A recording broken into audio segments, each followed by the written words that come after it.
Hi dear friends, വീണ്ടും പുതിയൊരു വീഡിയോയിലോട്ടേക്ക് സ്വാഗതം. ഇനി നമ്മൾ ഇഫ്താർ സ്പെഷ്യലായിട്ട് ഒരു വെറൈറ്റി ആയിട്ടുള്ളൊരു ബനാന സാൻഡ്വിച്ചാണ് തയ്യാറാക്കുന്നത്. വളരെ ഈസി ആയിട്ടും അതുപോലെ തന്നെ നല്ല ടേസ്റ്റിലും ഉണ്ടാക്കാൻ പറ്റിയ നല്ലൊരു സാൻഡ്വിച്ചാണ്. അപ്പോൾ എല്ലാവരും ഒന്ന് ട്രൈ ചെയ്ത് നോക്കുക, നിങ്ങൾക്ക് എന്തായാലും ഇഷ്ടപ്പെടും. ഇഫ്താറിൻ്റെ സമയത്തൊക്കെ വളരെ ഈസി ആയിട്ട് നമുക്ക് തയ്യാറാക്കാൻ പറ്റും. അപ്പോൾ തയ്യാറാക്കി നോക്കുന്ന സമയത്ത് ഫീഡ്ബാക്ക് അറിയിക്കാൻ മറക്കരുത്. അതുപോലെ വീഡിയോയിലേക്ക് പോകുന്നതിന് മുമ്പ് നിങ്ങൾക്ക് എൻ്റെ ചാനൽ ഇതുവരെ സബ്സ്ക്രൈബ് ചെയ്തിട്ടില്ലെങ്കിൽ പ്ലീസ് ഒന്ന് സബ്സ്ക്രൈബ് ചെയ്ത് സപ്പോർട്ട് ചെയ്യണേ. നിങ്ങളുടെ സപ്പോർട്ട് ഉണ്ടെങ്കിൽ മാത്രമേ എനിക്ക് മുന്നോട്ട് പോകാൻ കഴിയൂ. അതുപോലെ തന്നെ ലൈക്ക് ചെയ്യാനും ഷെയർ ചെയ്യാനും കമൻറ്റ് ചെയ്യാനും മറക്കരുത്. കൂടെ ആ ബെല്ലൈക്കനൊന്ന് ക്ലിക്ക് ചെയ്യൂ, എങ്കിൽ ഓൾ എന്ന ഓപ്ഷൻ വരും. അതും കൂടി ഒന്ന് ക്ലിക്ക് ചെയ്യുമ്പോൾ ഞാൻ ഇടുന്ന പുതിയ വീഡിയോസിൻ്റെ നോട്ടിഫിക്കേഷൻ നിങ്ങൾക്ക് കൃത്യമായിട്ട് കിട്ടും. അപ്പോൾ വീഡിയോയിലോട്ടേക്ക് പോകാം. ഇതിനു വേണ്ടി ഞാനിവിടെ 2 ബനാന, അതായത് നേന്ത്രപ്പഴം എടുത്ത് വെച്ചിട്ടുണ്ട്. 4ആയിട്ട് കട്ട് ചെയ്തെടുത്ത് വെച്ചിട്ടുള്ളതാണ്. പിന്നെ നേന്ത്രപ്പഴം എടുക്കുമ്പോൾ പ്രത്യേകം ശ്രദ്ധിക്കുക, നല്ല പഴുത്തിട്ടുള്ള നേന്ത്രപ്പഴം തന്നെ എടുക്കണം. ഇനി ഒരു പാൻ എടുക്കാം. പാൻ നന്നായിട്ട് ചൂടാകുമ്പോൾ ഇതിലോട്ടേക്ക് 1 ടേബിൾ സ്പൂണോളം നെയ്യ് ചേർത്ത് കൊടുക്കുക. നെയ്യിൽ ചെയ്യുമ്പോൾ ഒരു പ്രത്യേക ഒരു ടേസ്റ്റ് ഉണ്ടാകും. നെയ്യൊന്ന് നന്നായിട്ടൊന്ന് മെൽറ്റായിട്ട് വരുമ്പോൾ നമ്മൾ കട്ട് ചെയ്ത് വെച്ചിട്ടുള്ള നമ്മുടെ നേന്ത്രപ്പഴം ഇതിലോട്ടേക്ക് ചേർത്ത് കൊടുക്കുക. എന്നിട്ട് നന്നായിട്ടൊന്ന് വഴറ്റിയെടുക്കുക. നമ്മുടെ നേന്ത്രപ്പഴം ലൈറ്റ് ഗോൾഡൻ കളർ ആകുന്നവരെ 1-2 സെക്കൻഡ് നന്നായിട്ടൊന്ന് വഴറ്റിയെടുക്കുക. നമ്മുടെ പഴമൊക്കെ ഒരു ഗോൾഡൻ കളർ ആയിട്ട് ഒരു കളർ ചേഞ്ച് ആയിട്ട് വന്നിട്ടുണ്ട്. ഈ ഒരു സമയമാകുമ്പോൾ നമുക്ക് മധുരത്തിന് ആവശ്യമായിട്ടുള്ള പഞ്ചസാര ചേർത്ത് കൊടുക്കുക. ഞാനിവിടെ 2 ടേബിൾ സ്പൂൺ പഞ്ചസാര ചേർത്ത് കൊടുക്കുന്നുണ്ട്. നിങ്ങളുടെ മധുരത്തിനനുസരിച്ചിട്ടും നിങ്ങളെടുക്കുന്ന പഴത്തിൻ്റെ മധുരത്തിനനുസരിച്ചിട്ട് പഞ്ചസാര ചേർത്ത് കൊടുക്കുക. എന്നിട്ട് നന്നായിട്ടൊന്ന് വഴറ്റിയെടുക്കുക. നമ്മുടെ പഞ്ചസാരയും നേന്ത്രപ്പഴം കൂടി ഒന്നും കൂടി നന്നായിട്ടൊന്ന് വഴറ്റിയെടുക്കുക.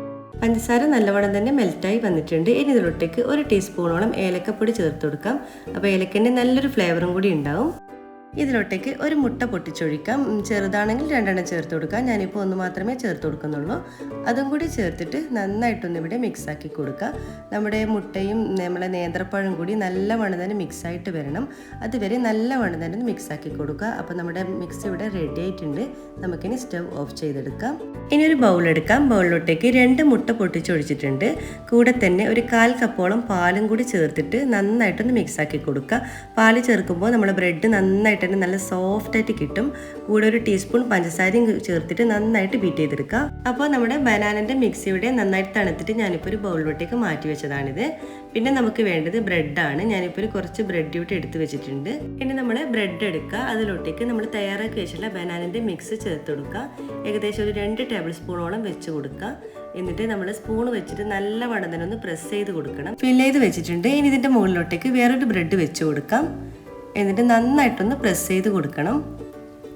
അപ്പം എല്ലാ ഭാഗവും ഒന്ന് പ്രസ് ചെയ്തതിന് ശേഷം നമ്മുടെ മുട്ടയുടെ മിക്സിലോട്ടേക്ക് വെച്ചൊന്ന് നന്നായിട്ടൊന്ന് ഡിപ്പ് ചെയ്തെടുക്കുക. നമ്മുടെ ബ്രെഡ് എല്ലാം തന്നെ കവർ ചെയ്യുന്ന തരത്തിൽ വേണം നന്നായിട്ടൊന്ന് മിക്സാക്കി കൊടുക്കണം.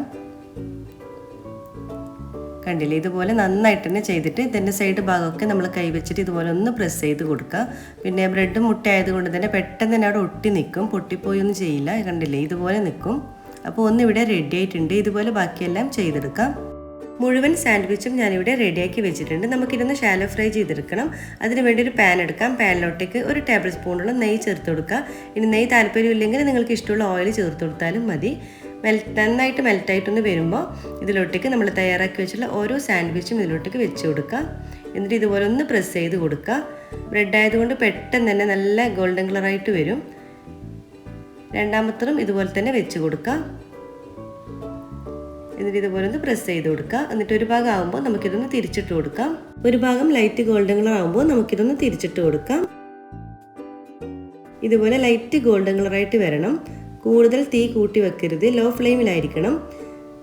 എല്ലാം ഇതുപോലെ തന്നെ നമുക്ക് തിരിച്ചിട്ട് കൊടുക്കാം.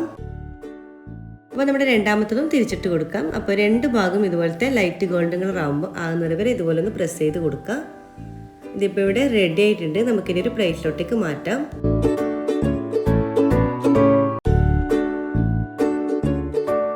അപ്പോൾ നമ്മൾ ടേസ്റ്റി ആയിട്ടുള്ള ബനാന സാൻഡ്വിച്ച് ഇവിടെ റെഡി ആയിട്ടുണ്ട്. കാണാൻ നല്ല ഭംഗിയാണിത്.